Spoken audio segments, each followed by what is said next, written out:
Hello friends, ഏവർക്കും വിൻസ്പയറിൻ്റെ LP UP PYQ സീരീസിലേക്ക് സ്വാഗതം. നമ്മളിന്ന് ജനറൽ ഇംഗ്ലീഷിലെ ചില ക്വസ്റ്റ്യൻസാണ് ഡിസ്കസ് ചെയ്യാൻ പോകുന്നത്. സാധാരണ നമ്മൾ ചെയ്യാറുള്ളത് പോലെ ആദ്യം ഞാൻ ക്വസ്റ്റ്യൻസ് സ്ക്രോൾ ചെയ്ത് വിടുകയാണ്. അതിനുശേഷം നമുക്ക് ഡിസ്കസ് ചെയ്യാം.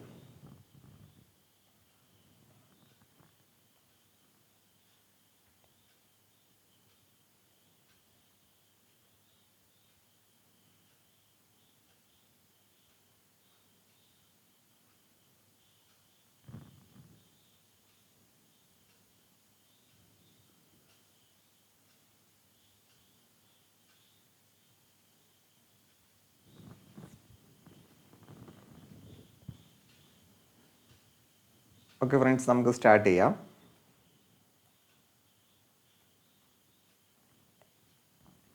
ഒന്നാമത്തെ ചോദ്യം, വൺ ഹൂ നോസ് എവ്രിതിങ്, എല്ലാം അറിയുന്ന ആളെ നാം എന്താണ് വിളിക്കാറ്? എല്ലാം അറിയുന്ന ആളെ നാം ഓംനിസൈൻറ്റ് എന്നാണ് വിളിക്കാറ്.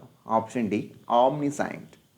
ഈ ഓംനിസൈൻറ്റ്, ഓംനി OMNI, ഓംനി ചേർന്ന പദങ്ങളുടെ അർത്ഥം വരുന്നത് എല്ലാം എന്നുള്ളതാണ്, സർവ്വതും. ഇപ്പോൾ ഓംനിസൈൻറ്റ് എന്ന് പറഞ്ഞാൽ സർവ്വതും അറിയുന്ന അയാൾ. ഓംനിപോട്ടൻ്റ് എന്ന് പറഞ്ഞാൽ സർവ്വശക്തിയുമുള്ള ആൾ. ഓംനിവോറസ് എന്ന് പറഞ്ഞാൽ എല്ലാം കഴിക്കുന്ന, സർവ്വതും കഴിക്കുന്നത് എന്നുള്ള അർത്ഥത്തിനാണ്. ഓക്കെ അല്ലേ? അപ്പോൾ സയൻസ് എന്നതിൻ്റെ മറ്റൊരു ഫോമാണ് സയൻറ്റ് എന്ന് പറയുന്നത്. സയൻസ് എന്ന് പറയുന്നത് അറിവ് എന്നുള്ള അർത്ഥത്തിൽ ജനറലായിട്ട് നമ്മൾ യൂസ് ചെയ്യാറുണ്ട്. രണ്ടാമത്തെ ചോദ്യം, the doctors have decided to dash strike. Doctors സമരം തുടരാൻ തീരുമാനിച്ചു എന്നാണ് നമുക്ക് കിട്ടേണ്ടത്. ഇത് ഫ്രൈസൽ വേർബ് എന്ന ഏരിയയിൽ നിന്ന് വന്നിട്ടുള്ള ചോദ്യമാണ്. ഞാൻ ആൻസർ മാത്രം പറയുകയാണ്. ബാക്കിയുള്ള വേർഡ്സിൻ്റെ, ഫ്രൈസൽ വേർബ്സിൻ്റെ മീനിങ് നിങ്ങൾ കണ്ടെത്തുന്നത് എപ്പോഴും നല്ലതായിരിക്കും. ഗോ ഓൺ എന്ന ഫ്രൈസൽ വേർബാണ് ഇവിടെ ആപ്റ്റായിട്ട് വരുന്നത്. ഗോ ഓൺ എന്ന് പറഞ്ഞാൽ ഒരു പ്രവൃത്തി തുടരുക, കണ്ടിന്യൂ ആൻഡ് ആക്ടിവിറ്റി എന്നാണ്. അടുത്ത ചോദ്യം, താഴെ തന്നിരിക്കുന്നതിൽ കറക്റ്റായിട്ടുള്ള സെൻറ്റൻസ് ഏതെന്നാണ്. ഇവിടെ ഈ സെൻറ്റൻസുകൾ വായിക്കുന്ന സമയത്ത് നമുക്ക് രണ്ട് ക്ലോസുകൾ കാണാം. ആദ്യം വെൻ ഉള്ളൊരു ക്ലോസും, when we had entered the theatre എന്ന് പറഞ്ഞൊരു ക്ലോസും, the show had already begun. അപ്പോൾ അവിടെ ഒരു ഓൾറെഡി എന്നുള്ളത് രണ്ടാമത്തെ എല്ലാ ക്ലോസുകളിലും കാണുമ്പോൾ മനസ്സിലാക്കുക, അതിൽ രണ്ടാമത് വരുന്ന ഭാഗം പാസ്റ്റ് പെർഫെക്റ്റ് ആണ്. ഹാഡ് എന്ന് പറയുന്ന ഓക്സിലറി എല്ലാത്തിലും കോമൺ ആയിട്ട് കാണുന്നത് കൊണ്ട് രണ്ടാമത്തത് പാസ്റ്റ് പെർഫെക്റ്റ് ആണ്. ഒന്നാമത്തത് അപ്പോൾ സിമ്പിൾ പാസ്റ്റ് ആകാനാണ് സാധ്യത. സിമ്പിൾ പാസ്റ്റ് ആകാനാണ് സാധ്യത കൂടുതൽ. നമുക്ക് ആ ഒരു നിലയ്ക്ക് പരിശോധിച്ച് നോക്കാം. ആ നിലയിൽ പരിശോധിക്കുന്ന സമയത്ത് നമുക്ക് ശരി ഉത്തരമായിട്ട് വന്നിരിക്കുന്നത് ഓപ്ഷൻ ബി ആണ്. When we entered the theatre the show had already begun. അവിടെ നോക്കുമ്പോൾ when we entered the theatre, when we entered the theatre, അവിടെ എൻറ്റേർഡ് എന്നുള്ളത് സിമ്പിൾ പാസ്റ്റ് ആയിട്ട് വന്നിട്ടുണ്ട്. എൻറ്റേർഡ് എന്ന് പറഞ്ഞാൽ സിമ്പിൾ പാസ്റ്റ് ആണ്. അപ്പോൾ ഞാൻ തിയേറ്ററിൽ പ്രവേശിച്ച സമയത്ത് the show had already begun, show already തുടങ്ങിയിട്ടുണ്ടായിരുന്നു. അപ്പോൾ കഴിഞ്ഞ കാലത്തിൽ രണ്ട് പ്രവൃത്തി സംഭവിക്കുകയും അതിൽ ഒരു പ്രവൃത്തി ആദ്യം പൂർത്തിയാവുകയും ചെയ്താൽ ആദ്യം പൂർത്തിയായ പ്രവൃത്തിയെ അല്ലെങ്കിൽ ആദ്യം സ്റ്റാർട്ട് ചെയ്ത പ്രവൃത്തിയെ, ആദ്യം പൂർത്തിയായ പ്രവൃത്തിയെ നമ്മൾ പെർഫെക്റ്റ് ആക്കി പറയുന്നു. ഇവിടെ ബിഗാൻ എന്നുള്ളതാണ് ആദ്യം സ്റ്റാർട്ട് ചെയ്തിട്ടുള്ളത് അല്ലെങ്കിൽ ആദ്യം ഫിനിഷ് ആയിട്ടുള്ളത്. നമുക്ക് ആ രണ്ടാമത്തെ ഭാഗം പാസ്റ്റ് പെർഫെക്റ്റും മറ്റു ഭാഗം സിമ്പിൾ പാസ്റ്റുമാക്കി മാറ്റാം. Begin, began, begun. ഇതാണ് ബിഗിൻ്റെ 3 ഫോം വരുന്നത്. ബിഗിൻ, ബിഗാൻ, ബിഗൻ, ബിഗോൺ അല്ലെ. BEGIN വേർബ് 1 ആണ്. BEGAN വേർബ് 2 ആണ്. BEGUN വേർബ് 3 ആണ്. അടുത്ത ചോദ്യം, which of the following is A determiner. താഴെ തന്നിരിക്കുന്നതിൽ ഡിറ്റർമിനർ ഏതാണെന്നാണ്. ഡിറ്റർമിനർ എന്ന് പറഞ്ഞാൽ ഒരു നൗണിന് മുന്നിൽ ആ നൗണിനെ കുറിച്ച് ഒരു സൂചന നൽകാൻ വരുന്ന വാക്കുകൾക്കാണ് നമ്മൾ ഡിറ്റർമിനർ എന്ന് പറയുന്നത്. അപ്പോൾ ആർട്ടിക്കിൾ, അതേപോലെ ഡെമോൺസ്ട്രേറ്റീവ് പ്രൊനൗൺ, പൊസസീവ് പ്രൊനൗൺ, ഇതൊക്കെ നമുക്ക് ഡിറ്റർമിനറായിട്ട് പറയാൻ പറ്റുന്നതാണ്. അപ്പോൾ ഈ നമുക്ക് തന്നിരിക്കുന്ന ഓപ്ഷനിൽ ദിസ് എന്നുള്ളത് മാത്രമാണ് ഡിറ്റർമിനറായിട്ട് വന്നിട്ടുള്ളത്. ബാക്കിയുള്ളത് വേർബും കൺജങ്ഷനൊക്കെയാണ്. സോ ദിസ് ഒരു ഡെമോൺസ്ട്രേറ്റീവ് പ്രൊനൗണാണ്.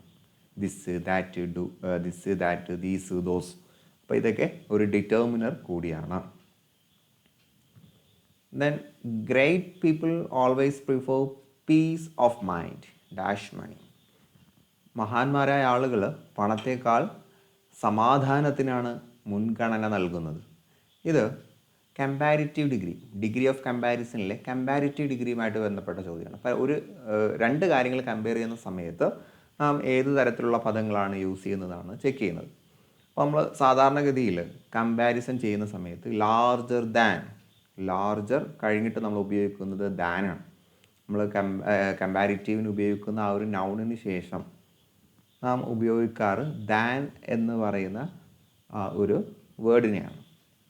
പക്ഷേ ചില പ്രത്യേക വാക്കുകൾ വരുന്ന സമയത്ത് പ്രിഫർ പോലെ, സൂപ്പർ, സുപ്പീരിയർ, ജൂനിയർ, ഇൻഫീരിയർ, പ്രത്യേകിച്ച് IOR അല്ലെങ്കിൽ ER, OR ഇവകളിൽ അവസാനിക്കുന്ന പദങ്ങൾ കമ്പാരിറ്റീവായിട്ട് ഉപയോഗിച്ചാൽ നാം അവിടെ ടു ആണ് ഉപയോഗിക്കാറ്.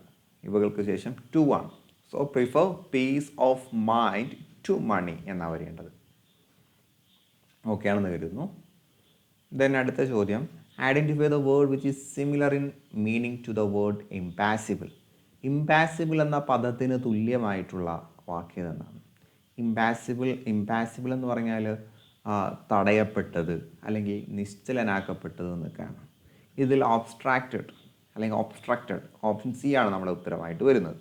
ബാക്കിയുള്ള വേർഡ്സൊക്കെ നിങ്ങൾക്ക് ഫെമിലിയർ ആണല്ലേ. ഇൻവിസിബിൾ, അൺഇമ്പോർട്ടൻറ്റ്, ഡേഞ്ചേർഡ്, ഇതൊന്നും എന്തായാലും ഓപ്ഷൻസിൽ ഉത്തരമായിട്ട് വരില്ല. ദെൻ അടുത്തതും ടെൻസിൻ്റെ ഭാഗത്തു നിന്നുള്ള ചോദ്യമാണ്. The contestants dash performed quite well. അപ്പോൾ ഇവിടെ ദ കണ്ടസ്റ്റൻറ്റ് എന്ന് പറയുന്ന സബ്ജക്റ്റിന് ശേഷം ഏത് ഓക്സിലറിയാണ് കൊടുക്കുക എന്നാണ് ചെക്ക് ചെയ്തിരിക്കുന്നത്. അപ്പോൾ വേർബ് വന്നിരിക്കുന്നത് പെർഫോംഡ് V2 ഫോമും V3 ഫോമും പെർഫോംഡ് ആണ്. അപ്പോൾ അവിടെ V2 അല്ലെങ്കിൽ V3 ആണോ എന്ന് തിരിച്ചറിയാൻ നമ്മൾ ഓക്സിലറീസിലേക്ക് നോക്കും. ഓക്സിലറീസിൽ നോക്കുമ്പോൾ അവിടെ ഒരു ഡിഡ് ഉണ്ട് അല്ലേ.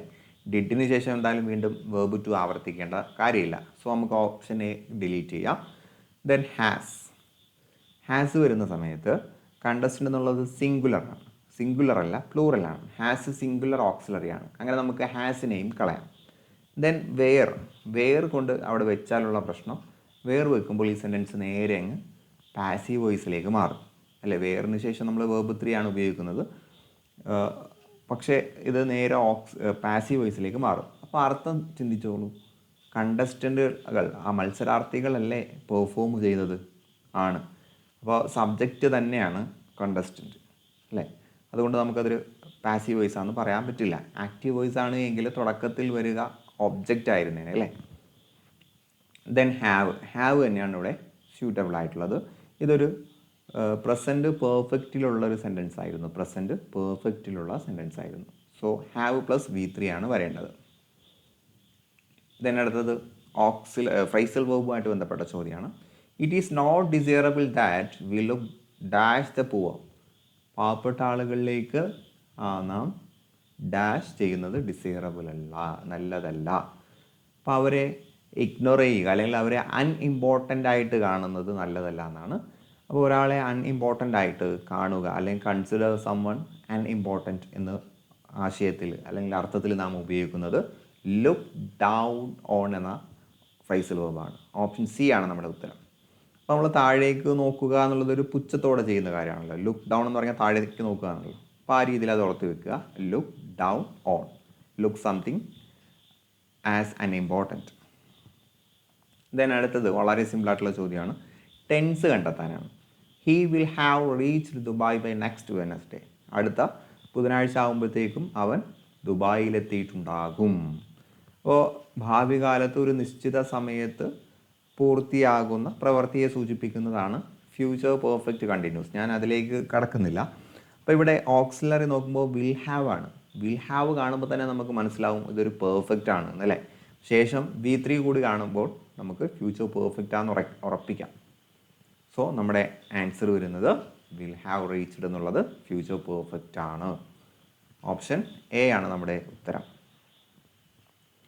Then he is dash best actor I know. അവൻ ഞാൻ അറിയുന്നതിൽ വെച്ചും ഏറ്റവും നല്ല നടനാണ്. അപ്പോൾ ഇവിടെ ഓപ്ഷനിൽ എയും ആനും കാണുമ്പോൾ ചില ആളുകളെങ്കിലും ആർട്ടിക്കിളിനെ കുറിച്ച് ചിന്തിക്കും. ഇത് ആർട്ടിക്കിളിൽ നിന്ന് വന്ന ചോദ്യമല്ല. ബെസ്റ്റ് എന്നുള്ളത് ഒരു സൂപ്പർലേറ്റീവ് ടേമാണ്. അപ്പോൾ ഈ ഒരു സൂപ്പർലേറ്റീവ് വേർഡിന് തൊട്ട് മുന്നിൽ നമ്മൾ ദി ആണ് ഉപയോഗിക്കുക അല്ലേ, ദി ആണ് ഉപയോഗിക്കുക. അപ്പോൾ അങ്ങനെ സൂപ്പർലേറ്റീവ് എന്ന പരിഗണന അനുസരിച്ചാണ് ഇത് വന്നിരിക്കുന്നത്. നമ്മൾ ആർട്ടിക്കിൾ എന്ന് മാത്രം ചിന്തിക്കുമ്പോൾ എയും ആനും ദായൊക്കെ ആർട്ടിക്കിളാണ്. ആർട്ടിക്കിൾ മാത്രമായിട്ട് ചിന്തിക്കുന്ന സമയത്ത് ചില ആളുകൾക്ക് ചിലപ്പോൾ എ ഒക്കെ വെച്ച് കൊടുക്കാൻ തോന്നും. അതുകൊണ്ടാണ് ഞാൻ ഇത് ആർട്ടിക്കിളിൻ്റെ ഭാഗത്തു നിന്ന് വന്നതല്ല, സൂപ്പർലേറ്റീവ് ഡിഗ്രിയുടെ ഭാഗത്തു നിന്ന് വന്നതാണ് എന്ന് ആദ്യം പറയാനുള്ള കാര്യം. സോ നമ്മൾ 10 ചോദ്യങ്ങൾ LP UPയിൽ കഴിഞ്ഞ 2 വർഷത്തിനുള്ളിൽ ചോദിച്ചിട്ടുള്ള, അല്ലെങ്കിൽ 2 തവണകളായിട്ട് 2 or 3 എക്സാമുകളിലായിട്ട് ചോദിച്ചിട്ടുള്ള 10 ക്വസ്റ്റ്യൻസാണ് നമ്മൾ ഡിസ്കസ് ചെയ്തത്. കൂടുതൽ ചോദ്യങ്ങളുമായിട്ട് നമുക്ക് വീണ്ടും കണ്ടുമുട്ടാം. അതുവരേക്കും എല്ലാവർക്കും എല്ലാവിധ ആശംസകളും. Good bye.